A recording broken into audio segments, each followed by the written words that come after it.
Good afternoon, everybody. Thank you for coming. I'm Dick Wingate. I'm an advisory board member here at Verso Studios and a longtime music and tech industry executive. It's my pleasure, extreme pleasure, to introduce Alisyn Camerota, a journalist, author, anchor, and correspondent for CNN.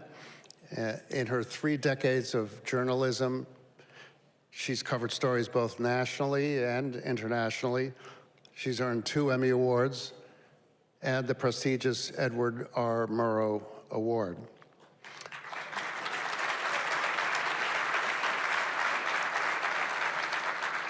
Her first novel, Amanda Wakes Up, was selected by NPR as one of the best books of 2017 and by Oprah, or Oprah's magazine, as a must-read. Her brand new memoir, Combat Love, which she actually was here only a matter of weeks ago talking about, was just released to great reviews. And I quote, is her story of growing up longing for stability and attachment as the foundation of her family crumbled.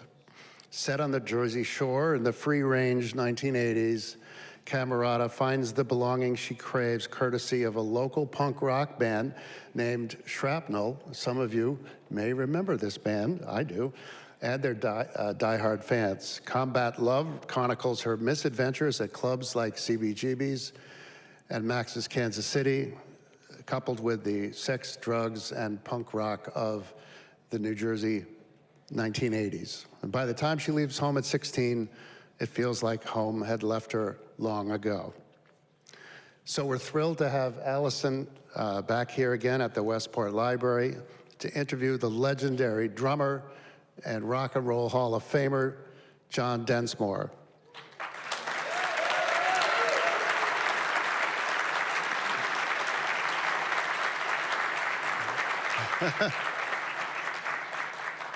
I was particularly excited about meeting John today as I sat in the 3rd row when the Doors played in December of 1967 at the New Haven Arena.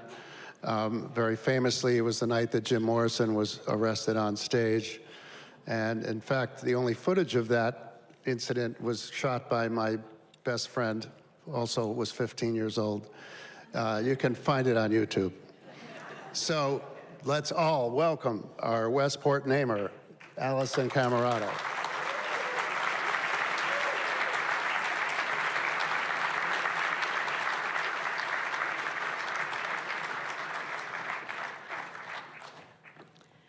Hi, everyone. It's so great to be with you. And just to alert the library, I thought I'd left my notes out here and my questions, but they're up in my room. So I think we'll just start with some music. John, it's such a pleasure to be with you, and everybody's really excited and has been for weeks that you've come to Westport.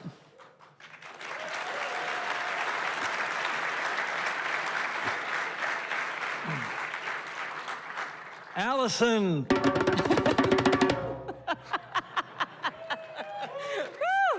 So let's see. First, I want to thank the library. I've never been here. Wow.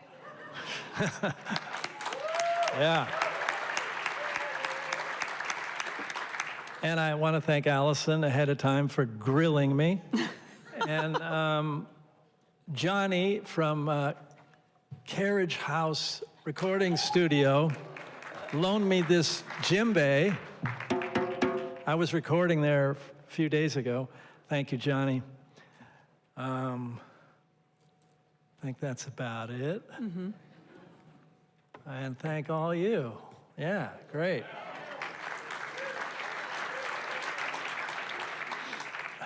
I'm going to read 3 or 4 sections and perform 5 minutes each, give or take. And in between, she's going to put me on the rack.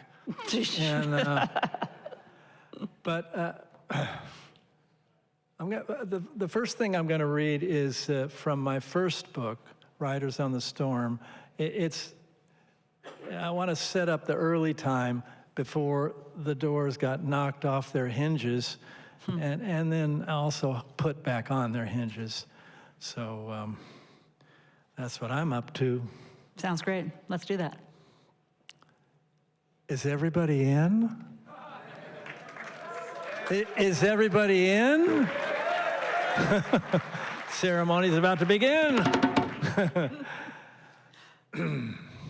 Our first album, simply called The Doors, had just been released.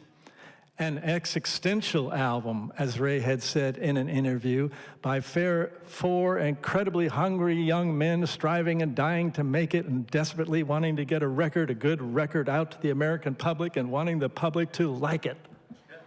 Whew. Yeah, Ray.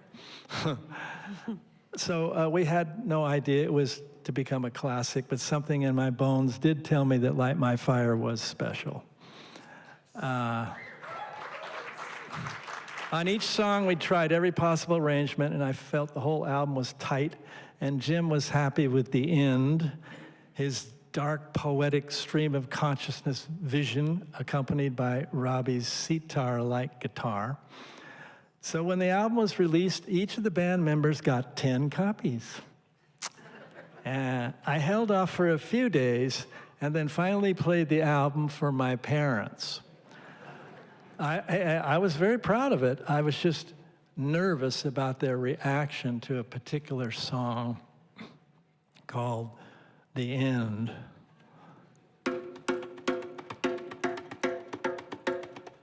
Hi, well, this first cut's called Break On Through. It's kind of fast and loud. Next one is Soul Kitchen. Has a nice groove. Oh, wait a minute. I'm a one-man band. I forgot to put on my bass drum. Wow. There we go. All right, the next cut. Travis, turn up the... Yeah. Next cut, break on... where was I? Soul Kitchen has a nice groove. Check out Jim's lyrics. The cars crawl past, all stuffed with eyes. Street lights shed their hollow glow. Your brain seems bruised with numb surprise. Still one place to go. Oh, man, Jim's lyrics are incredible. Crystal Ship's a beautiful ballad. Maybe you'll like this one. It's a cutie. She's a 20th century fox. She's a 20th... Alabama song is different, kind of European. We didn't write this. Bertolt Brecht, Kurt Weill from a German opera, Mahagoni. Oh, show me the way to the next whiskey bar. See why I'm the drummer? Don't ask why. And the last cut on side one, it's called Light My Fire. I think it could be a hit. Sounds very nice. My dad offered as I turned the record over. Well, wait till you hear the end, Dad. Then we'll still see if you think it's nice. I could play it real soft or just skip it. This is Backdoor Man, an old blues. Willie Dixon wrote this. We didn't. I'd like to choose another cutie. End of the night's kind of eerie.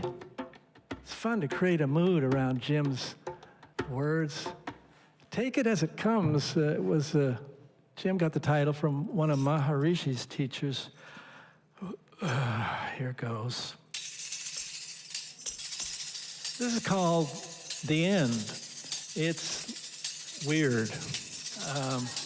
It's kind of long, about 10 minutes. Jim wrote some stuff about Greek tragedy, Oedipus or something. Do you know this story? Well, I didn't either. It's about a son killing his father and then messing with his mother. And it's all very symbolic. I mean, Jim didn't mean it literally. My mother shifted her sitting position, then shifted again. She couldn't get comfortable. I quickly put the needle on the record to dispel the awkwardness. I listened with them, reliving every drum beat.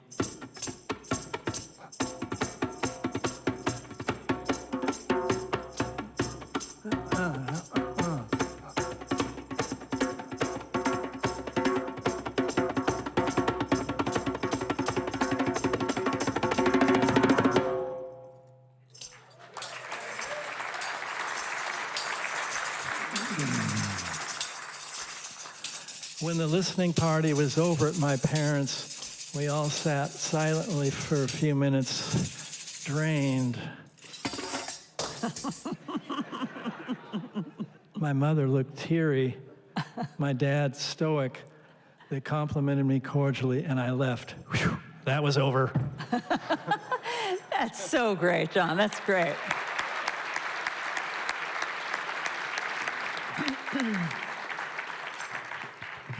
Sorry, Travis, I want to stand. Okay, Alisyn. All right, the grilling I should know begin. your mom's here. How was your relationship with your parents? or let me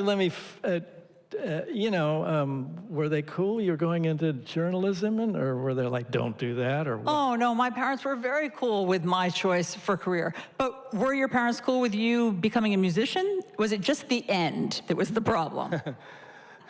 That's good. My dad wanted me to cut my hair and go back to college. But later, I went, oh my goodness. Oh, later they When I liked it. bought them a house, I mean. Funny how that works. And so, John, I mean, do you hear drums in your head at all times? Like when people are speaking, are drums playing in your head? I'll put it this way. Musicians hear the world. Painters see everything. So I'm aware of, I don't know, just sound. It's my that's my thing. I figure. That answer the question? Totally. I figure because, I mean, just the way you were talking, but all the sounds were different and all of your drumming is different for every one of the songs, it just tells me that, I don't know, you're processing words or sounds differently than the rest of us. Jim couldn't play a chord on any instrument and had these words, but to remember them, he thought of melodies, really complicated melodies. I mean, Roadhouse Blues is not, it's a blues, but Crystal Ship, for example, oh God, here we go.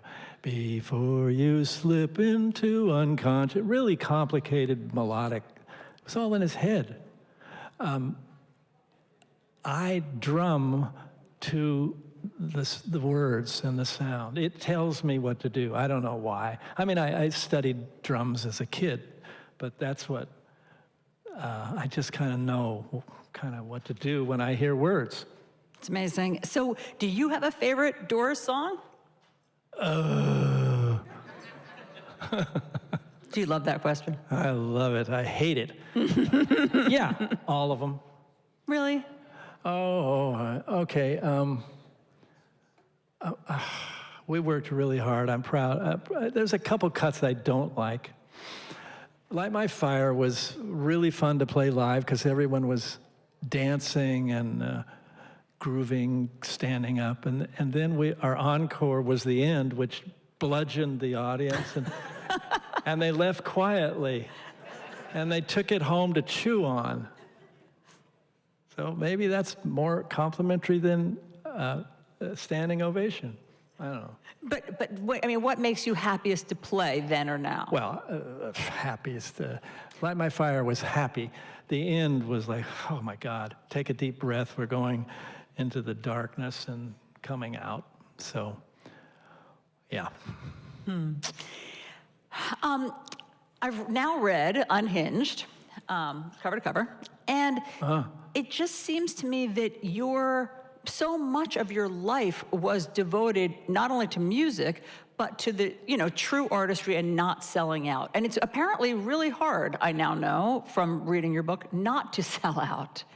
And what a struggle it is to stick to your guns about that. And you felt really strongly about sticking to your guns. So will you just take us back to that, I guess it's from a vow or a pledge that you and Jim and the guys had. Yeah, it's good.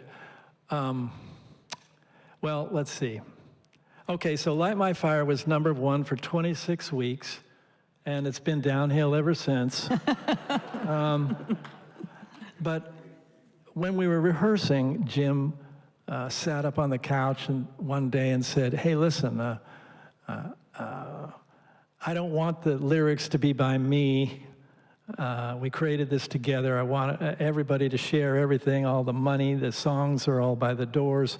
And let's have veto power, in case anybody gets weird. Every member had veto power. Yeah. So, I mean, that gesture, we gave 200% each, I did become Mr. Veto, but let's see. What were you vetoing back then? Well, after Jim passed, Ray and Robbie wanted to tour. Great musicians. And I was into writing, and my ears were ringing. I didn't want to, but they wanted to call it the Doors. I was like, the Stones without Mick, okay. Police without Sting, no. Founding members, former, no. So I started a lawsuit, to my soulmates, my musical brothers, really, and then lawyers being lawyers, they countersued me for more money than all of us collectively ever made, which is quite scary, but that's what they do. And the premise was I didn't fulfill my fiduciary duty as a,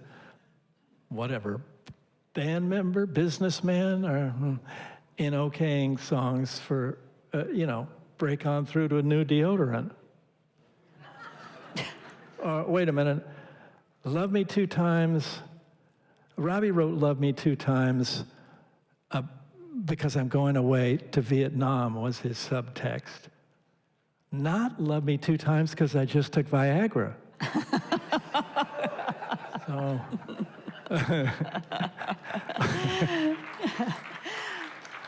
Okay, here's a little thing on this subject. I'll read, okay?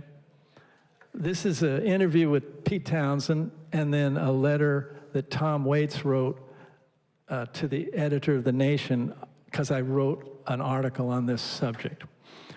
Okay. So the interviewer says to Pete, there are a few very interesting uses of the Who's catalog at the moment. I thought it was strange that you let them use Bargain in the Nissan car ad, given that the song is so very much not about that. Townsend. Yeah, but not many people know that. Well, correct me if I'm interpreting it wrong, but in the song is saying that you are prepared to give yourself up for enlightenment or spiritual satisfaction, and that this bargain is the best you've ever had. Yeah, that's right. Which is about as anti-materialistic a message one could think of. So what's your point? Well, my point is that it's being used to sell shiny new motor cars. I still don't get your point. You haven't completed the argument. Well, I will. The suggestion is in the ad is that one might buy a super Nissan car, and that's the best one for the finest price, and that's the bargain. Well, that's their suggestion, isn't it? Who fans will often think, this is my song, it belongs to me, and it reminds me of the first time that I kissed Susie, and you can't sell it. And the fact is that I can and I will. I don't give a fuck about the first time you kissed Susie. Oh, Pete. So, Tom Waits writes a different take on this subject. Thank you for your eloquent rant by John Densmore of the Doors on the subject of artists allowing their songs to be used in commercials. Songs carry emotional information and some transport us back to a poignant time and place in our lives. It's no wonder a corporation would want to hitch a ride on the spell these songs cast and encourage you to buy soft drinks, underwear, or automobiles while you're under their spell. Corporations are hoping to hijack a culture's memories for their product, and they want an artist's audience, credibility, goodwill, and energy the songs have gathered, as well as given over the years, and they suck the life and meaning from the song and impregnate it with the promise of a better life with their product. Eventually, artists will be going on stage like race car drivers, covered in hundreds of logos sewn to their costume. John, stay pure. Your credibility, your integrity, and your honor are things no company can buy. Thank you, Tom. Now, I need a drink of water after Tom Waits. Yes, understood. Of course. And so did you all, the Doors, when you made your pact that you would all have veto power, did you explicitly talk about no commercials? No. It was understood. He just said it off the cuff. So, but there was a question at that time. There was a Buick commercial or something where it was, the subject was already coming up. She's done her homework. Journalist. Damn. Yeah. That's good. No. There was a Buick commercial, right? So Jim's out of town. Yeah. And we get this offer, come on, Buick, light my fire. And the money's pretty good, you know, and we're trying to pay the rent at this stage early on, and well, let's do this. And Jim's comes back in town after the weekend, and he says, okay, let's do it. And I'd like to be in the ad on television and smash the car with a sledgehammer. That's a no. Okay, so, you know, he's my ancestor now. I'm trying to honor that. A new band trying to pay the rent, do it. I get it. You know, we're different. I'm trying to stay with the guy who gave me all this. So that's our situation. Yeah, yeah. And you write about it beautifully in Unhinged, about your thought process and about the words that you had with Jim and everything. And so, I mean, just to put a finer point on it, at some point, it comes back around, and Cadillac wants to use a song, a Doors song, and it starts with an incredible amount of money that they offer you guys, and then it goes up from there. And so I'm just wondering. Well, let's just break it down. First, it was $5 million, and then it was 10. Every time I said no, it's 15. You know, my legs are shaking, and you know, I did say to the guys, you know, now we all have a nice house and a couple groovy cars. What do you want to buy? And there was a pause. So, but I mean, at $15 million, do you sometimes rethink the value made in your early 20s? Huh? Can you rephrase the question? I mean, you had you just really, this was, to me, in reading the book, this was a principle. I mean, this was a life principle of yours, but the other guys didn't see it that way. And I'm sure it was really hard when they got up to $15 million. Yeah, it was. All right, let's talk about money. That's the undercurrent of all this, isn't it? It's the biggest addiction on the planet. What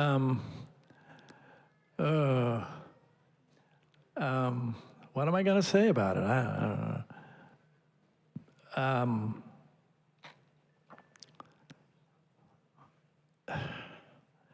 Like Springsteen just picked up $500 million. Right. Dylan, 300 million, whatever.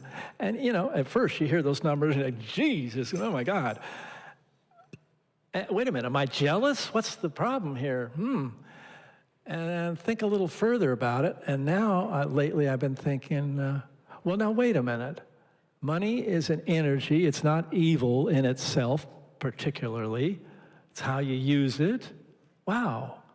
Wait a minute, maybe if these artists get a lot of dough and hopefully use it to, you know, not hoard, spread. Okay, money is like fertilizer. When hoarded, it stinks. When spread around, things grow. So, you know, if Bruce and Bob and they can start foundations and help give back, maybe we can. I mean, I know I'm an eternal optimist and ridiculous, but were you surprised when they sold their catalogs? Or do you understand why they would do that? Because I mean, like you, but I mean, Bruce has a lot of money.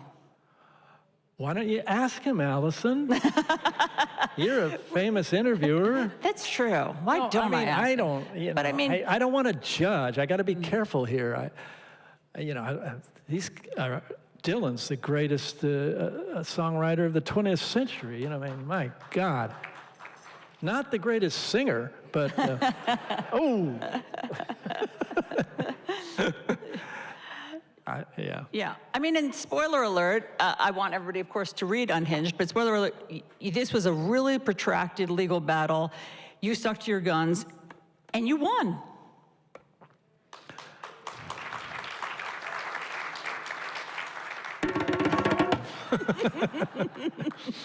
Yeah.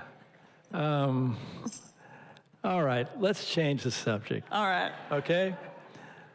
I would like to do a little section on my mentor, Elvin Jones, John Coltrane's drummer, who I thought about when I was on the weekend between trials and looked back to people who fed me. And I'm sure there's folks who fed you.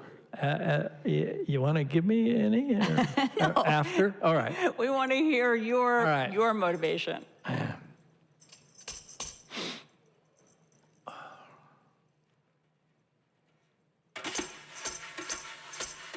Oh, by the way, I'm playing an African djembe, and these are brushes that are used in jazz, and maybe we can drum for peace.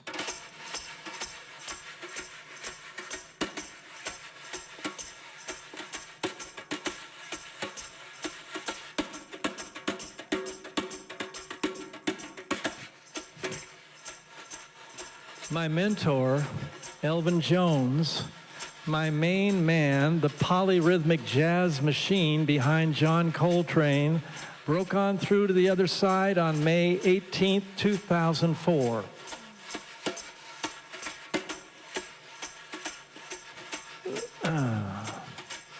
The motor behind Train laid it down on drums so heavy, so strong, his pulse will be felt for centuries. It was 1963 when I nervously showed my fake ID from Tijuana to the doorman at Shelley's Manhole in Hollywood. The jazz club bouncer looked at it, gave me one last glance that said it was fake, and let me in to see my hero. At 16, I'd already pored over all of John Coltrane's LPs while my ears were being fed candy. Now I was going to see the man. He sat behind one of the greatest jazz quartets in the history of the art form, and he did it with a huge grin. The Beatles hadn't hit yet, and Elvin was my muse.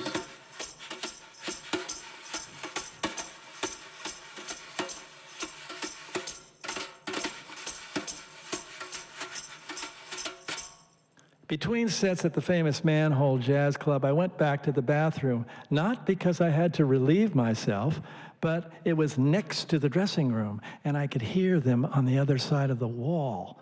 And then I heard them heading towards the stage, and I quickly washed my hands and wiped them on my pants and tried to get the door open. I couldn't. My hands were still wet. And then I finally got the door open, and John Coltrane was staring at me.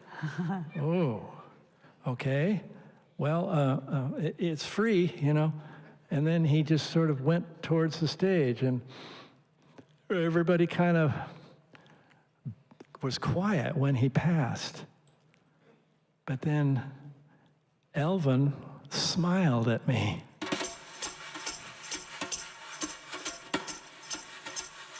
Elvin Jones blazed a new path for all the rest of us timekeepers. He was the first to free up the job of clockwork, improvising continually but never sacrificing a strong sense of pulse.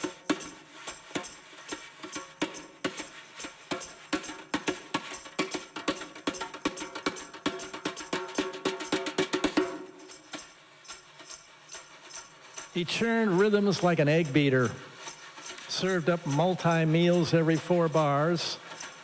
With his beats perpetually on the edge, he sounded like he was going to fall into his drum set, but he never did.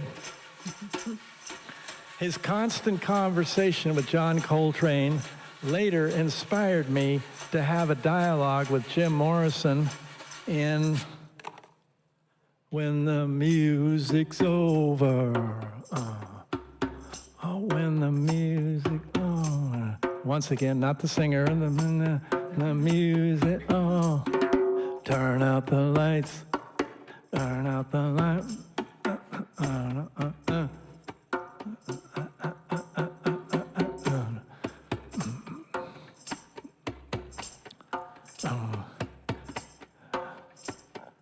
Elvin played so loose. It gave me the courage to literally stop the groove during Jim's section about the earth and jab at my kit in quick, expressive grunts. What have they done to the earth? What have they done to our fair sister? Stuck her with knives in the side of the dawn, tied her with fences, dragged her down. I hear a very gentle sound. With your ear down to the ground.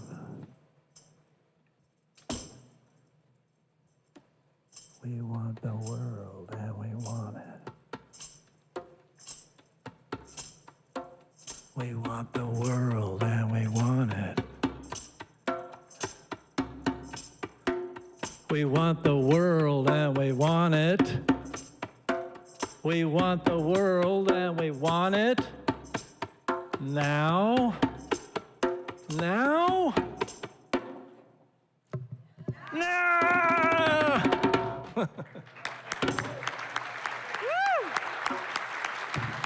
Awesome. So, Alisyn. So, John. No. Let's see.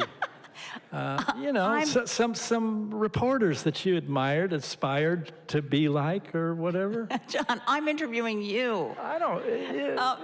It's a duet. Your mom's eating this up. Yes, she is. Just a little bit. Okay. Reporters that I admire. Well, no, any but reporter, whatever. I admire musicians, as I'm sure so many people here do. I don't have musical talent, and yet music has so changed my life. I mean, music is, as we all know, the power of music. It's magical. It's transportative. It can be medicine. You know, if we're feeling down, it's obviously for me an important drug. I mean, it creates euphoria and all of that stuff. And so I just love hearing from you about your motivation and what goes on in your brain and what goes on in your life. I mean, so many people here remember the Doors concert that they saw. Those are life-changing events, you know, for us. Yeah, Well, thank you. Thank okay, you got out of that question. I mean, it's the real answer. Yeah, Dick saw us arrested in New Haven. Yes. Yeah. What's the question? The question is, you raised the topic there of Jim Morrison. what do we need to know about Jim Morrison? How do you describe him now? Yeah.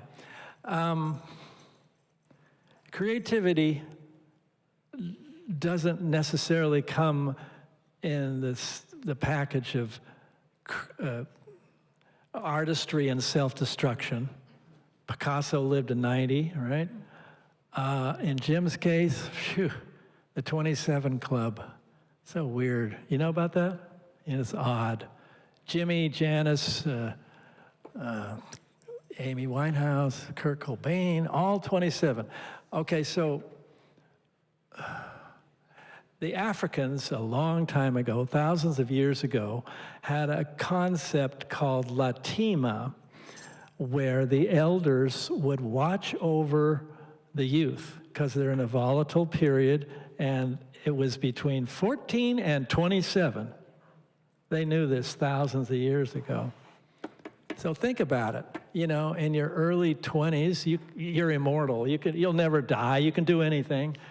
You get to 27, you might get married and have kids, or what God knows. So Jim checked out at 27, and now I can really miss his artistry. I don't miss his self-destruction. People always ask me if he was around today, would he be clean and sober? And I used to say, nah, kamikaze drunk. I've changed that now.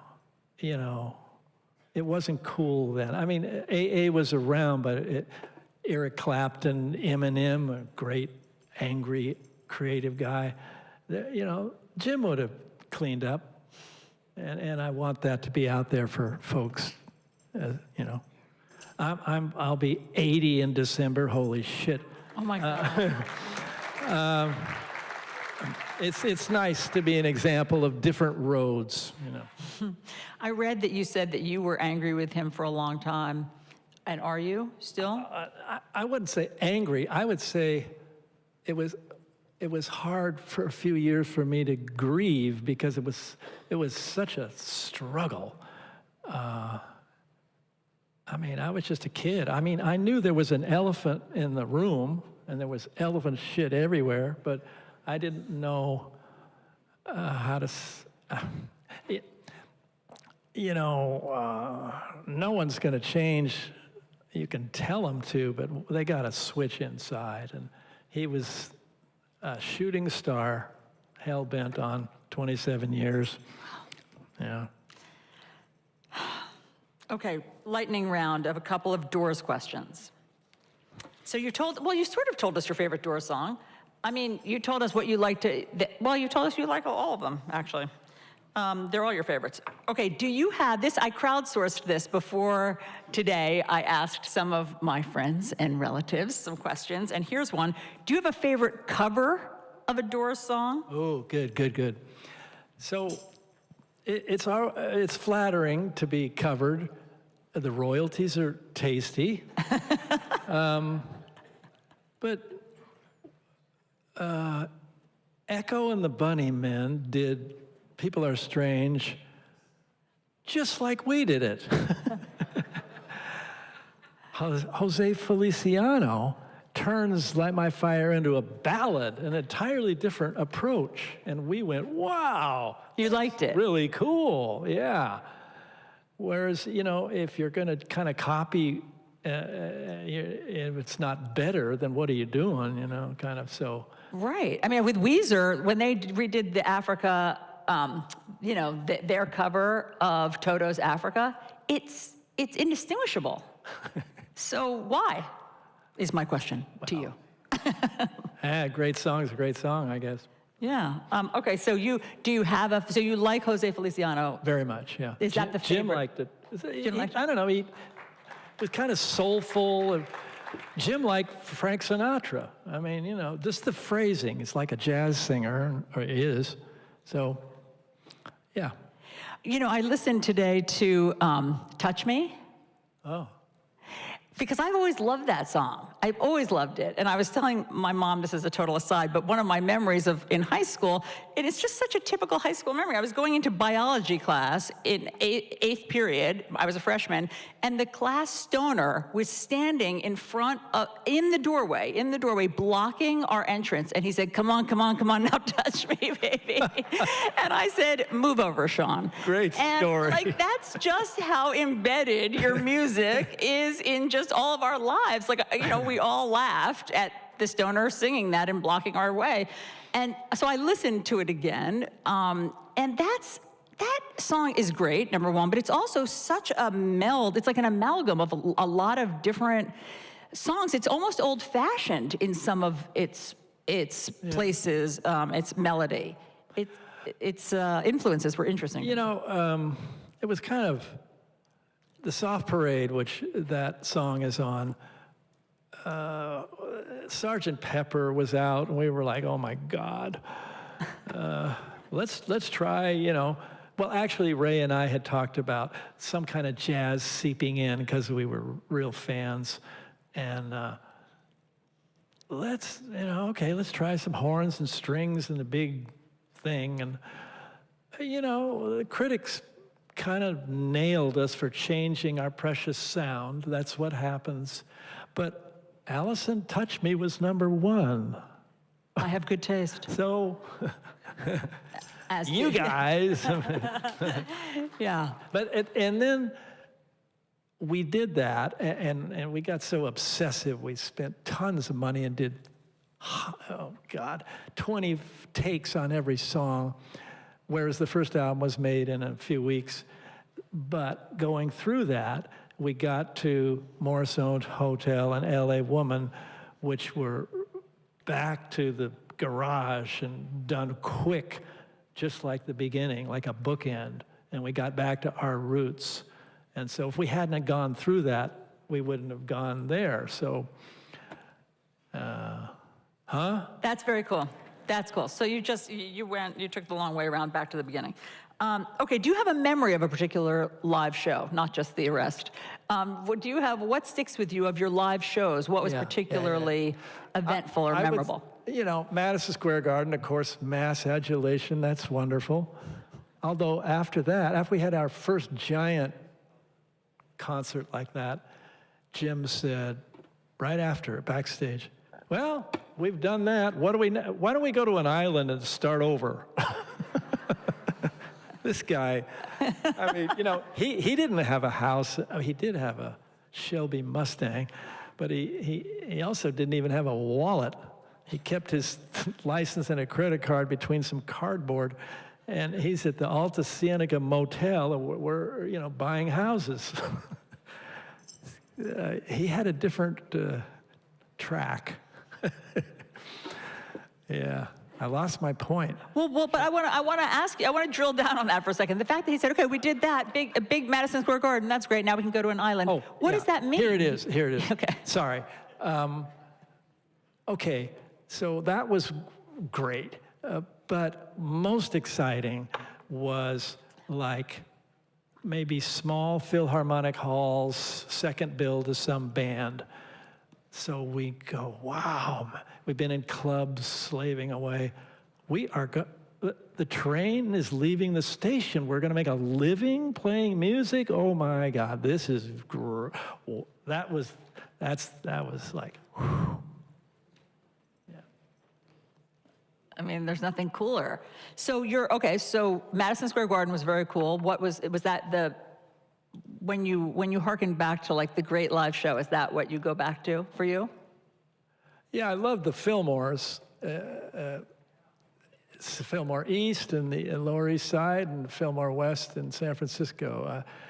It was, you know, a hippie time with the poetic dancing and all, but it was so expressive and creative. And I get real pissed when people diss the 60s as failing, because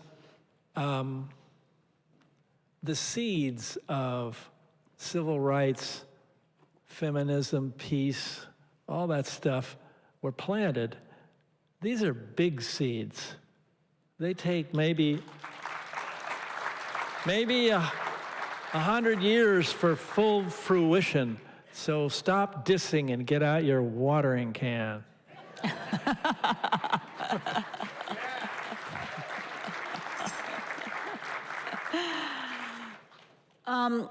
Let's talk drugs. Okay, fine. So, I mean, is it fair to say they are I'll start it with, at my age, breathing gets me high.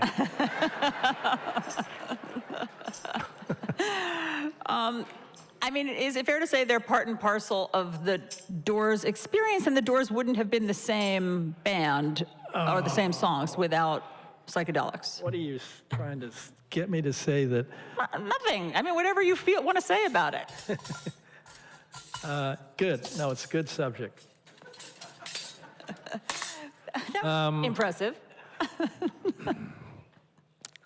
When we met, we were experimenting with then legal LSD, and we were like street scientists. We didn't have a roadman, which is the guide in the American Indian peyote sessions. And I know now it's kind of coming back, and there are therapists who are carefully monitoring people and getting some good results. It's interesting how a lot of times knowledge is around danger. Like around the peyote button is strychnine. You have to pull off the buds, there's knowledge there, but danger too, and you got to be real careful. But then, it's bizarre, then the culture goes on to cocaine. And I mean, even Jim thought, wow, that's kind of heavy, and it was.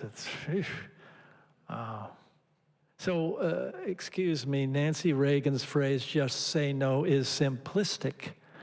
It's just say K-N-O-W. We were smoking pot, and we thought, it'll be legal in a couple of years. Here we are, 30 years later. And I'm not proselytizing the use of drugs. I'm just trying to give the whole picture here. I still have a little toke once in a while. But one glass of, if I have 2 glasses of wine, so. How the mighty have fallen.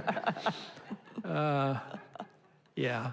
I'm grateful that I don't have the genetic thing where I have a glass of wine and then I have 5 and pass out. I can't stop. And I didn't know about that. And I learned that some folks do have that. In fact, I married and I used to think I can't trust people who can't have a buzz. Wrong. I know a lot of fantastic people. So anyway, next subject. All right. That's great. Do you have any music that you want to play for? I mean, we're wrapping up soon, and I want to make sure we don't miss any last moments. Oh, I want to read a closing thing. I don't know. I mean, this is crazy, but and we're not supposed to do this because there's no microphone in the audience. Is there anything you desperately want to ask me out there? Oh my gosh, this right is there. such a Shout fantastic it out. opportunity. I know, I shouldn't do it. No, do it. Yes, sir. I have something of Jim's I wanted you to see. Well, later. Oh, okay. I can't. That's not a question. I can't sign stuff. Yeah. You know what I did? I never got COVID until last fall when I went to New York and did a book signing. And I mean, it was mild, thank God. Thank God. But so that's why I pre-signed all these books. I'm trying to be adult because I am an adult. An adult. Okay. Yes? I've got a question. It's not the heavy questions. I'm not going about what's happening politically today and how you're feeling. But the question I wanted to ask, I've never seen the Doors film. I did a second interview with the group way back when,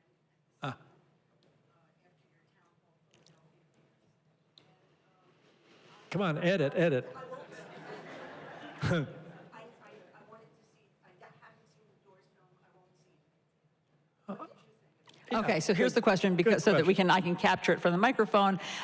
So Bonnie there says that she did the second interview with the Doors. She said ever, and she doesn't want to see the Doors film. She doesn't want to honor it. What is your thought about it? See it. Did you like it? I'm going to break it down. You know, Oliver loved us, and Ray went to film school. Ray was kind of pissed that he didn't direct it, but you can't get millions of dollar budget on a student resume. But how do you put it? I said, Oliver, I don't remember those naked girls running on stage. I would have stopped playing. Poetic license, huh? So, you know, you take a 6-year career and squash it down to 2 hours and blow it up the size of a 2-story building. It's an impression, and it's a good one. It's mainly about a tortured artist, you know, an artist who's like Jim, like Oliver, or whatever, a wonderful, you know. I was annoyed that it didn't have more about the 60s. And then there was another documentary that Johnny Depp narrated called When You're Strange, had more of the 60s. And so those two kind of do the whole picture for me. So we just got to do 1 or 2 more. But hold on, I have a question. Yeah, okay. How involved were you guys in helping with? I was there. Did Oliver Stone ask you? I gave him the galleys of my first book, and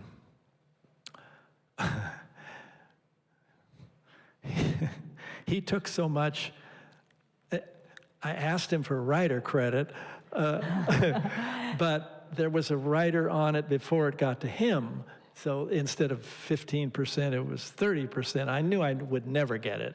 But I asked him anyway because he had promised me a credit for showing him the galleys, and he blew up. But at the end of the movie, I mean, I think it's before Val Kilmer. Thank you to John Densmore and his book, Riders on the Storm. And I had put it out 6 months before, and Washington Post, good review, New York Times, doing pretty good. It went on the charts to number 3 New York Times in 1 week after the movie. Wow. That's helpful. Yeah. Yeah. That's great. Okay. Oh, good. Oh, that's good. That's a really good one. That's your question. I had that Good, written down. good. Yeah, who do you listen to? I'm interested in any music that's not in English. Like who? Who are you? Who's on I your... don't know. What I'm saying is that I love, if you don't literally understand Brazilian or Swahili or Spanish or whatever the hell you're hearing, you still get a feel of the culture. You know what I mean? You hear salsa and you, oh yeah, Latin, you know, and that's, I think that's good to get that broader global village perspective, you know? How much music do you listen to in your daily life? I like silence a lot. Boy, I'm ornery. No, I bring that up because I'm not the fastest drummer, but Ringo said this, between one beat and the next, it's a big space. And if you play the feel of a beat and then the next beat, you push it, then it's like polka or military. If you wait till the last second for the next beat, then it's on the back and it's like the blues and there's space for sadness to come in. It's that subtle, you know, the feel. So, all right, maybe I should. That's amazing. What do you think? This guy's dying. Yeah, go ahead. Well, Alisyn, like you, I'm a big fan of Touch Me. But I grew up with the Four Seasons, Frankie Valli. Ah. When I first heard Touch Me, Sure. 10-year-old, whenever it came out, it reminded me of the song Marianne that came out in the spring of '67, same time as You're Too Good to Be True. Sing a few bars. Got that same beginning. Bum, bum, bum, bum, bum, bum, bum, bum, Oh, bum, bum. oh, we stole it. Okay. Anyway, it's got the same beginning, similar. Yeah. But they were both on AM radio, and that's why I was just wondering if You were influenced. whoever wrote that riff, Well, that beginning riff, because you said you were searching for an older sound. The Okay. older sound was, I think, Marianne. Thoughts? George Harrison didn't realize when he wrote My Sweet Lord, she's so fine, do-lang, do-that guy. You know, music's in the air and the ether, and I don't know. I'm going to stop now. I really do want to read this section. It'll take a few minutes to close it out. Let's see.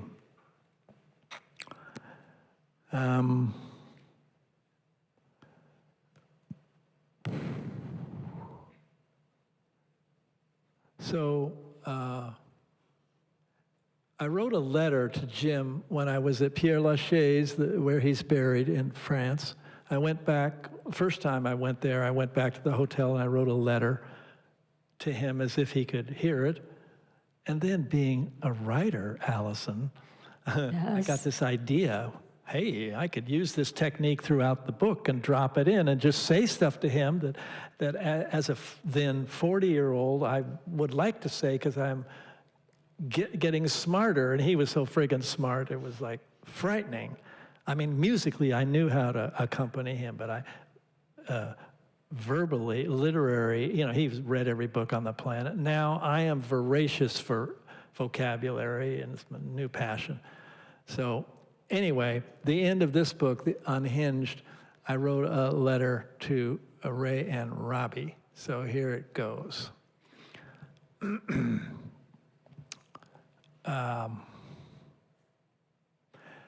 Dear Ray and Robbie, hey, just a couple nights ago, Jim came through to me in a dream. We were recording, and his performance wasn't up to par. He wasn't drunk. He was peaceful and calm, but he couldn't focus.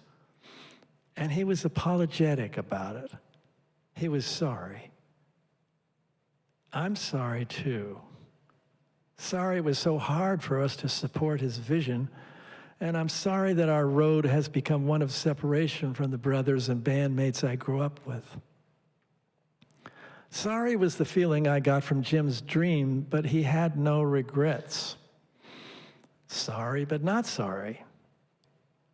The truth is that we took the road that was laid out for us. We're still on it, and who knows where it will turn. Like the words that Jim wrote, I too love the friends Jim gathered on this thin raft. We floated down the Ganges, the holy river of life. Our raft was seaworthy only for a short crossing, though, due to the captain's directions, and the weather was bad. Quickly, everybody went overboard, and to the surprise of some, the captain couldn't swim. Come on, baby, gonna take a little ride, going down by the ocean side. Get real close, get real tight, gonna drown tonight, down, down, down.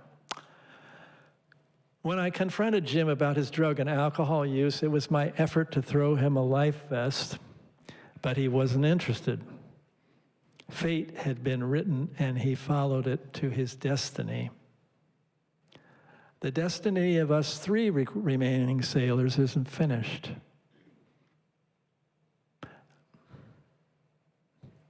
Now, two. I'm going to stop. When I heard Ray was getting sick, I called him up. He picked up the phone, God, nobody picks up the phone anymore. And, you know, the trial was over. There's still some tension, but it was just healing 5 minutes of give my love to Dorothy, and you know, he talked about his cancer, and you know, so and when he passed, I called Robbie and said, boy, death trumps everything. Let's play some music. Let's do something. And so we played at LACMA, LA County Museum of Art, for about this 200-300 people, just like this. And we said, you know, we're not singers, it's just the two of us. Maybe you can help out. And they sang every song. It was really healing. People are strange when you're a stranger. Faces look ugly when you're alone. Women seem wicked when you're unwanted. Streets are uneven when you're down. When you're strange, faces come out of the rain. Yeah, when you're strange. No one remembers your day. Good. When you're strange. When you're strange. When you're... Thank you.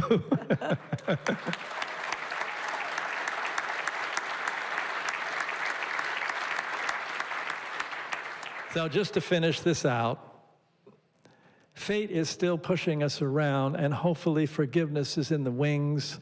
I just needed to have available for those who are interested my story of what I went through, and here it is. Now I'm going to tell you what I love about you both. Ray, I felt totally in sync with you musically. It was like we were of one mind, holding down the pocket for Robbie and Jim to float on top of. Robbie, my meditation brother, your solos soared like Coltrane. Your intuitive songwriting ability was beyond compare. Ray, thank you for introducing me to Jim. I was so pleased when you and Jim saw what I saw in Robbie. Robbie, I cherish the years we were best friends. I always felt you were the brother I lost, and I was the one you lost. Now I know that our songs are going to be around after we've exited this global stage, and I am, and I know you are, extremely proud of our accomplishments. We can be remembered as even more special if we don't pollute our gold, and if we remember to be generous with the fruits, sincerely and with deep respect for your artistry, John. That's beautiful, John. That's beautiful. That's so beautiful. Thanks. Really fun. Here, let's do it. Let's do a curtain call. I'm going to get out of here before I get nailed. Thanks to everybody. Really appreciate you coming out. It's so wonderful. Our thanks to John Densmore. Thank you so much, everybody. What a great day and afternoon.